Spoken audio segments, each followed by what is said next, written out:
हरिओम। आज सुनेंगे 4.12 पतंजल योग सूत्र। यह है अतीतानागतम स्वरूपतोस्तस्य ध्वभेदाद्धर्माणाम। अतीत यानी भूतकाल, पास्ट टेंस। अनागतम यानी भविष्यकाल, न आया हुआ काल।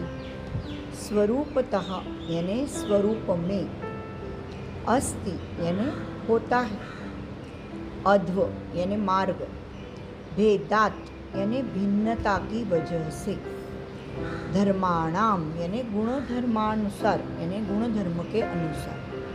तो उसका पूरा मीनिंग ऐसे है कि भूतकाल और भविष्यकाल के प्रसंग यानी इंसिडेंसेस, ये उनके स्वरूप में छुपे हुए रहते हैं। प्रत्येक जीव का मार्ग उनके प्राकृतिक गुणधर्म के अनुसार डिफरेंट होता है। अभी आगाशे सर ने बताया है कि भूतकाल में गए हुए सर्व कर्मों की फलश्रुति यानी इंसान का जो वर्तमान, हमारा जो आज का प्रेजेंट है, वो पहले के जो सारे हमने कर्म किए उसका परिणाम है। वर्तमान काल के कर्म अपना भविष्य तय करता है। हम आज जो कर रहे हैं ये हमारा फ्यूचर तय कर रहा है, और इसी प्रकार से हम अपने भविष्य का शिल्पकार होते हैं। जैसे सो करेंगे सीड्स, वैसे फ्रूट्स मिलेंगे। तो कर्म करते समय बहुत सजग रहना इसलिए अत्यावश्यक है। मन में वासना निर्माण हुई, वासना यानी इच्छा, वासना निर्माण हुई कि निर्बुद्ध मनुष्य जो रहता है वो तुरंत उस वासना का प्रकटीकरण करने को इच्छा करता है और उस वासना की पूर्ति के लिए ही कर्म करता है। परंतु बुद्धिमान जो इंसान रहता है वो पहले उस वासना का निरीक्षण करेगा, और उसमें अगर पाशवी वासना है तो उसको वो थारा ही नहीं देगा, यानी उसको वो टिकने ही नहीं देगा। पुण्य कर्म करके वो संस्कारों का क्षय करेगा। तो योग साधक कर्म करने के वासना के प्रति बहुत सजग होता है। स्वार्थ साधने की इच्छा तो वो बिल्कुल मन से निकाल ही देता है, और केवल परम हित के लिए निष्काम कर्मयोग का मार्ग वो अवलंब करता है। तो इस सूत्र में जो बताया है उसके उस हिसाब से एक अर्थ से मानव का भूत भविष्य पहले से ही तय हुआ है। फॉर एग्जाम्पल, इंसान का मृत्यु का काल डिसाइड हुआ रहता है, परंतु जन्म से मृत्यु तक इंसान ने कैसे चलना है वो उसको खुद ने डिसाइड करना होता है। और उस जीवन मूल्यों के प्रत्येक का, हरेक का इंसान का, उसका आयुष्य का मार्ग यह डिफरेंट होता है, मतलब अश्वभेद, ऐसे उन्होंने बताया। फिर कोपरडेकर जी बताते हैं कि इस सूत्र में धर्म यह शब्द यूज़ किया। तो धर्म, इसका अर्थ जीव ऐसा है, जीव देह धारण करता है और इसी के लिए उसे धर्म बोलते हैं। अध्य यानी मार्ग, पाथ। प्रत्येक जीव का मार्ग अलग अलग होता है। प्रत्येक जीव अपना जीवन एक अलग पद्धति से जीता रहता है, और इसी के लिए हर अलग अलग जीवों का मार्ग अलग अलग रहता है, और उसकी वजह से हर एक जीव का भूतकाल अलग रहता है और हर एक जीव का भविष्यकाल भी अलग रहता है। हर एक जीव के जीवन में कोई न कोई घटनाएं घट के हो गई होती है, और इसी को अतीत बोलते हैं। अतीत यानी भूतकाल में घट के गई हुई चीज़ें, और अनागत यानी जो घटने वाली है ऐसी चीज़ें। अनागत यानी आने वाली चीज़ हमने को पता नहीं वैसे। तो जीवन के जो फ्लो रहता है उसमें मनुष्य एक क्षण, वर्तमान काल का क्षण यानी प्रत्येक हर एक क्षण वर्तमान का क्षण यानी जीता रहता है। तो यह वर्तमान क्षण के पूर्व में जो भी क्षण उसने जिए हुए हैं उनको भूतकाल बोलते हैं, और भूतकाल के ये सारे क्षण घट के चले गए। तो वर्तमान काल यानी आगे जो भोगने हैं भविष्य काल में वो किसी को पता नहीं रहता है, यानी वर्तमान काल के आगे वाले क्षण। तो इसीलिए भविष्य काल के क्षणों को अनागत ऐसे बोलते हैं, अनागत क्षण, यानी जो अभी तक आए हुए नहीं है। तो भविष्य काल के सर्व क्षण अनागत क्षण ऐसे ही होते हैं, और प्रत्येक ने खुद का अतीत यानी भूतकाल डिफरेंट होता है, और प्रत्येक का अनागत यानी डिफरेंट होता है। वही बात इन्होंने बताई। तो एक इंसान का जो भूतकाल है वो दूसरे का कभी भी नहीं रहेगा, तो एक इंसान का जो भविष्य काल है वो दूसरे का कभी भी नहीं रहता। अभी उन्होंने एग्जाम्पल दिया, एक ही रास्ते से जो दो इंसान चलते जाते हैं, तो एक इंसान के पैर के नीचे जो रास्ता है वो दूसरे इंसान के पैर के नीचे नहीं होता है, और इसी की वजह से एक इंसान पैर फिसल के घिसर जाता है और गिर जाता है, और दूसरा कोई भी धोखा नहीं होता और सीधा सीधा चल जाता है। तो एक इंसान के रास्ते में उसी पाथ पे से चलता है तो अंगूठे के लगता है और उस अंगूठे में से खून आता है। दूसरा वही मार्ग से जाता है फिर भी उसको लगता नहीं और उसको खून भी नहीं बहता, तो उसको उल्टा का कुछ तो भी अच्छी चीज़ वहाँ से मिलती है और कुछ तो भी लाभ भी होता है। तो ऐसा क्यों होता है? इसका अगर विचार हमने किया तो मार्ग एक ही है, दिखता है, लेकिन सूक्ष्म विचार किया तो हर एक का इंसान का मार्ग अलग अलग है ऐसे दिखता है। अगर रास्ता 30 फुट रुंद ब्रॉड रहेगा तो रास्ते के 1 फुट में एक इंसान का पैर पड़ेगा, वहीं पे दूसरे का पैर हमेशा पड़ेगा ऐसा नहीं है। तो इसी की वजह से उन्होंने बोला है हर एक का भूतकाल और भविष्यकाल अलग अलग है। प्रत्येक जीव को अनेक जन्म में मार्ग आक्रमण करना रहता है, परंतु प्रत्येक का भूतकाल डिफरेंट और भविष्यकाल डिफरेंट। तो जैसे एक मार्ग पे चलने वाला इंसान का अवकाश यानी जहाँ पे वो पैर रखता है वो भाग अलग होता है, और एक ही रास्ते पे चलने वाले दो इंसान के बाबत के काल का भी विचार करना पड़ता है, ऐसे उन्होंने बताया। एक इंसान उसी रास्ते से सुबह चल रहा है, दूसरा दोपहर में चल रहा है, और तीसरा उसी रास्ते पे रात को चल रहा है। तो ये अलग अलग जाने वाले काल का भी डिफरेंस है, ऐसे उन्होंने बताया। तो इसी का अर्थ ऐसा कि हर एक इंसान के जीवन में अनेक स्टेप्स पे अनेक बिंदु होते हैं और अनेक काल के अनेक क्षण होते हैं। तो इसी की वजह से भूतकाल और प्रत्येक का भविष्यकाल टोटली डिफरेंट होता है, ऐसे पतंजलि मुनि ने इस सूत्र में बताया हुआ। तो इंसान का जो भूतकाल है वो वापस वर्तमान काल का स्वरूप कभी भी धारण नहीं कर सकता। जो पूर्णपणे चला गया, वो नहीं आ सकता। और इसी वजह से भूतकाल में अपने को जो या सुख या दुख प्राप्त हुआ, भोग प्राप्त हुए हैं, वो वर्तमान काल में अपने को भोगने नहीं पड़ते। भूतकाल में जो भोग कर जल के शांत हो गए हैं वो खत्म हो गए। अभी भूतकाल के अपने चित्त में कोई भी वासना आई है तो वासना वापस वर्तमान काल में वैसी ही आएगी ऐसा हम बोल नहीं सकते, परंतु हम वासनाओं का अभाव साध सकते हैं। पिछले सूत्र में बताया हुआ उपाय का जब अपन ने अवलंब किया तो वासनाओं का अभाव अपने आप अपने को मिलता है। तो जिस वासना वर्तमान काल में मन में निर्माण होती है तो उस वासनाओं में से कुछ वासनाएं शुभ होती है और कुछ अशुभ होती है। तो इस शुभ वासनाओं की वजह से हम मोक्ष का साधने का प्रयत्न करते रहते हैं, और इस शुभ वासनाओं का इनके बदल भय नहीं करना है। अच्छी वासना, इच्छा, वासना का मतलब है इच्छा, तो वो इच्छा अगर मन में पैदा हुई है तो उसको फॉलो करना है। उस शुभ वासनाओं का आनंद से स्वागत करना चाहिए। मनुष्य के अंतःकरण में शुभ वासना होती है, उसी तरह से अशुभ भी होती है। तो चित्त की अशुभ वासना इंसान को अधर्म का आचरण करने के लिए प्रवृत्त करती है, और इसीलिए इंसान में चित्त में जो अशुभ वासना है उनको प्रयत्नपूर्वक जीतना है। शुभ वासनाओं की वजह से हम अच्छे कर्म करते हैं और उसकी वजह से ही आखिरी में मोक्ष प्राप्त करते हैं। बहुत अच्छा बताया है।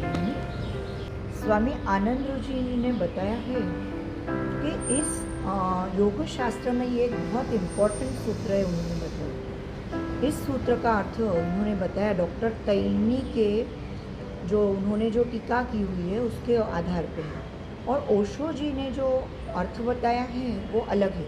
उन्होंने बताया है भूतकाल और भविष्यकाल ये वर्तमान क्षण में समाये हुए हैं, परंतु वर्तमान क्षण में हमको ये पता नहीं चलते क्योंकि उनका स्तर, उनका आयाम अलग रहता है। भूत और भविष्य और वर्तमान ये तीनों आयाम चित्त को एकत्रित रीत्या हम उसको वो एक्सेप्ट नहीं कर सकते, लेकिन सिद्ध योगी को मात्र ये जम जाता है। तो इसी संदर्भ में ओशो जी ने बोकुजू इस जैन संत की एक स्टोरी बताई है। तो उन्होंने बताया है कि बोकुजी जब देह विसर्जन करने वाले थे तो उन्होंने उनके शिष्यों ने उनका अंतिम संदेश पूछा, तो वो उन्होंने बताया ये वो है। तो बोकोजू का ये वाक्य यानी तत्वमसि इस महावाक्य की जैसा ही है। सर्वज्ञ ने योगी को सारे विश्व में एकत्व जानता है, और ऐसे ही काल का शाश्वत स्वरूप भी उनको समझ में आता है। जो भी सर्वज्ञानी रहते हैं यानी सभी विश्व एक ही है और उसका शाश्वत स्वरूप। तो डॉक्टर कारम्बरकर जी ने अलग अर्थ बताया। उन्होंने बताया भूत और भविष्यकाल स्वरूपतः प्रकृति धर्म के पंथ भिन्नता की वजह से होते, मतलब भूत भविष्य ऐसे कुछ होता ही नहीं, ऐसे उन्होंने बताया। प्रकृति धर्म के मार्ग भिन्नता की वजह से ऐसे है, ऐसे हमको लगता है। प्रत्येक वस्तु मात्र के प्रकृति धर्म की तरह प्रकटीकरण की प्रक्रिया चालू होती है और उसी में से भूत भविष्य का भास होता है, पर प्रत्यक्षात भूत भविष्य ऐसी काल की विभागनी होती ही नहीं है, ऐसे उन्होंने बताया। काल यह चिरंतन होता है, उसका आरंभ और एंड नहीं है। इंसान के मन ने भूत और वर्तमान और भविष्य ऐसे काल के 3 भाग माने हुए हैं और व्यवहार के सोए की दृष्टि से वो योग्य भी है, परंतु मानवता की सृष्टि में काल का ये कल, आज और कल ऐसा स्वरूप नहीं है।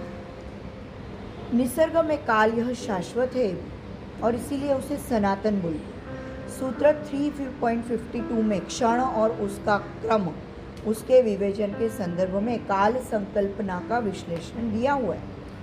वर्तमान काल की घटना का इंसान कैसे पद्धति से उसको फेस करता है और वो प्रसंग वो कैसे अनुभवता है, इसके बहुत सारे भूतकालीन संस्कार पे आधारित है। यानी ये जो कोई प्रसंग अपने ज़िंदगी में आता है उसको हर एक लाइफ में हर एक जन अलग अलग तरीके से फेस करता है, वो उन्होंने बताया। तो इसी की वजह से एक ही प्रसंग को 2 इंसान की अलग अलग प्रतिक्रिया रहती है। भूतकाल में वर्तमान काल का उसका प्रभुत्व रहता है, और यानी भूतकाल का वर्तमान काल पे प्रभुत्व रहता है, और इसी की तरह भविष्य काल पे भी उसका प्रभुत्व होने वाला है। भविष्य काल की अलग अलग संभावनाएं इंसान के ऊपर रहती हैं, सामने रहती है। सर्वसाधारणपणे भूतकाल के संस्कार के दबाव के नीचे इंसान एक ही संभावना को सामने जाता है। वस्तुतः भविष्यकाल की अनेक संभावनाओं में से कोई भी संभावना स्वीकारने का स्वातंत्र्य इंसान को होता है, परंतु इंसान अपना विचार स्वातंत्र्य व व्यक्ति स्वातंत्र्य वापरता ही नहीं, यूज ही नहीं करता। भूतकाल के दबाव अनुसार प्रतिक्रिया व्यक्त करते रहते हैं, और इसीलिए सर्वसाधारण इंसान के लिए भविष्यकाल यानी नियत यानी फिक्स हुआ रहता है। प्रत्येक जीवात्मा का भूतकाल भिन्न होता है और उसी में से घटने वाला जीवात्मा का स्वभाव भी भिन्न होता है। व्यक्ति तितक्या प्रकृति ऐसे मराठी में बोलते हैं। ये एक्चुअली रियल है कि जितने व्यक्ति उतनी प्रकृति। तो भिन्नता का जीवन में सौंदर्य छुपा हुआ है। प्रत्येक का भविष्यकाल की संभावना अलग अलग है, उनमें व्यक्ति भेद है और प्रसंग भेद भी है। भविष्यकाल यह धूसर यानी अनिश्चित है, भूतकाल ये घटा हुआ है और वर्तमान काल ये घटता रहता है। भविष्यकाल यह अनेक संभावना के रूप से सामने खड़ा है, पण भविष्यकाल में एक ही संभावना वर्तमान काल में उतर सकती है। सृष्टि के प्रकटीकरण की क्रिया सतत चालू रहती है। प्रकट सृष्टि और अप्रकट सृष्टि, इसमें एक नाता रहता है। प्रकृति की यानी सृष्टि की प्रकटीकरण की वजह से अवकाश यानी स्पेस और टाइम निर्माण होते हैं, और इस संबंध की ज़्यादा चर्चा 3.52 और 4.33 के विवेचन में है। काल के ओघ से जो सामने आने वाली भावी संभावना बदलना का स्वातंत्र्य सिद्ध योगी के पास रहता है, वो पूर्णपणे उसको यूज़ करता है, और इसी से उस योगी को दो चीज़ें वो कर सकता है। एक यानी नवीन कर्मभोग निर्माण ना करना, और दूसरे यानी संचित कर्म अधिक वेग से खत्म करना। सबीज समाधि अवस्था में हुआ योगी ऐसे प्रकार से जल्दी निर्बीज समाधि अवस्था में पहुंच जाता है, और अवकाश और काल के स्पेस और टाइम के मर्यादा के पार चले जाता है, और उसके अंतर्यामी का पुरुष जो रहता है वह स्वरूप प्रतिष्ठित होता है, यानी प्योर कॉन्शियसनेस। भक्ति मार्ग के चर्चा में एक अलग वाक्य सुनने मिळतं आहे, झाडाचे पान सुद्धा देवाच्या इच्छेशिवाय हलू शकत नाही। तो भविष्य काल में एकूण एक घटना पूर्व नियोजित रहती है, ऐसे बोलने में आता है। इस विधान से भक्त के साधना की दृष्टि से अत्यंत उपयुक्त ठहरता है। अहंकार विसर्जन का, देव को समर्पण करने का यह एक मार्ग है। नियति में भक्त पूर्णपणे विसंब के यानी उसके ऊपर डिपेंड रहता है, और उसी में से कर्तृत्व भाव चला जाता है। भक्त के साधना में विचार सरणी का उसके निश्चितपणे उसको फायदा होता है, परंतु अस्तित्व का, वास्तवता की दृष्टि से यह विचार सरणी सच नहीं, ऐसे उन्होंने बताया। भविष्यकालीन संभावना बदलने का स्वातंत्र्य खनिज, वनस्पति, प्राणी इन सब योनियों में नहीं है, लेकिन मानव योनि में यह निश्चितपणे है, और ये स्वातंत्र्य वापरने का इंसान को क्वचित ही दिखती है।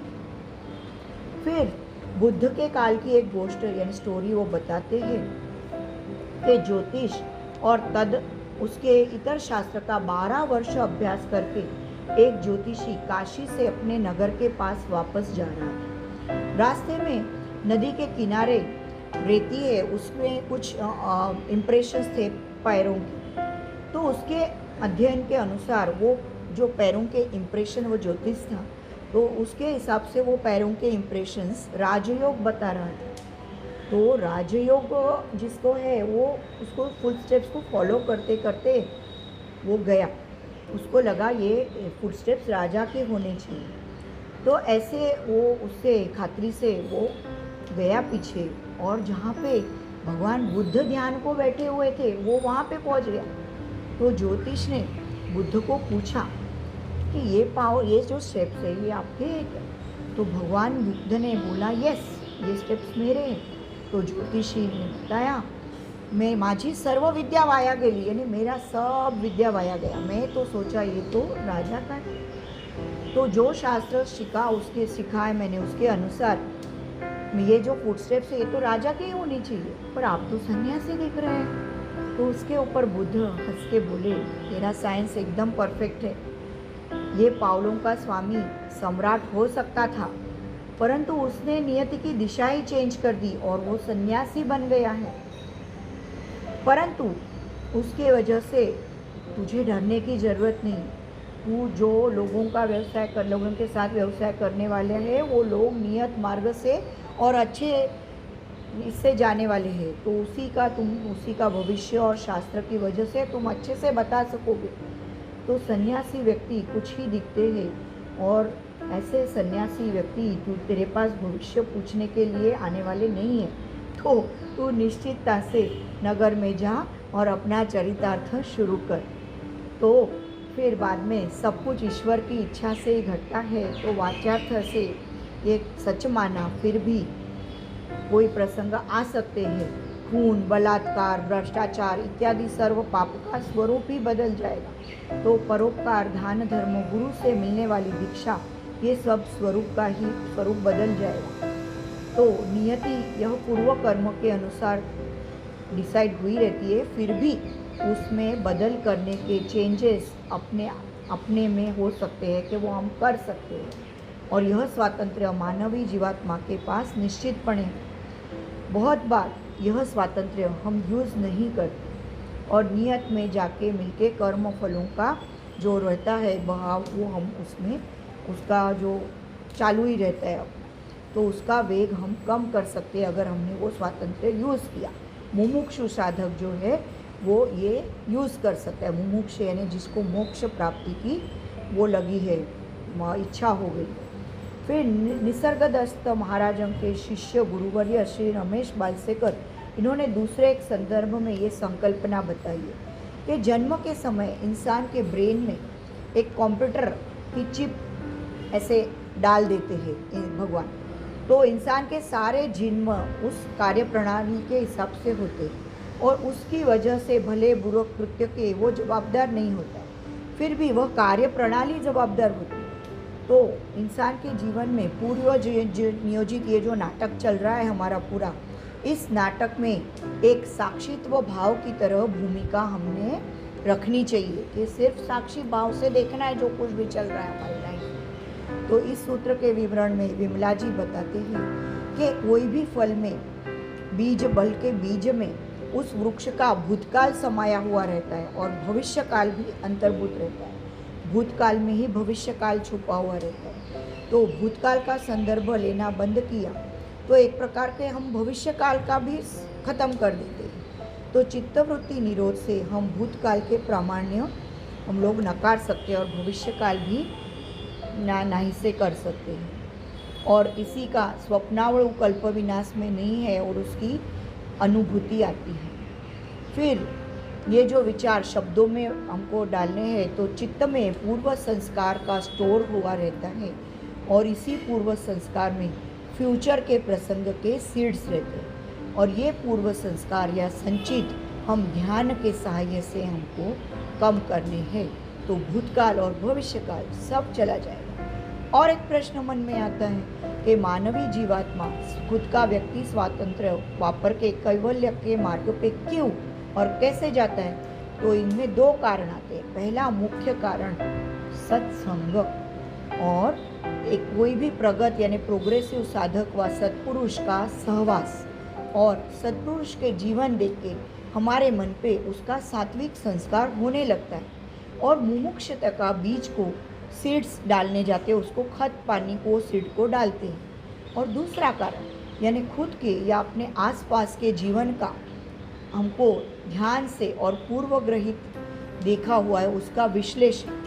तो इंसान जिस पद्धति से जीवन व्यतीत करता है और दुखों को, जिन स्ट्रेस को सामने जाता है, और ये देख के हमारा कहीं तो भी हम गलत कर रहे हैं क्या, ये हमको ऐसा उसका एहसास होता है और तभी उसका सर्च होता है, ऐसे उन्होंने बताया।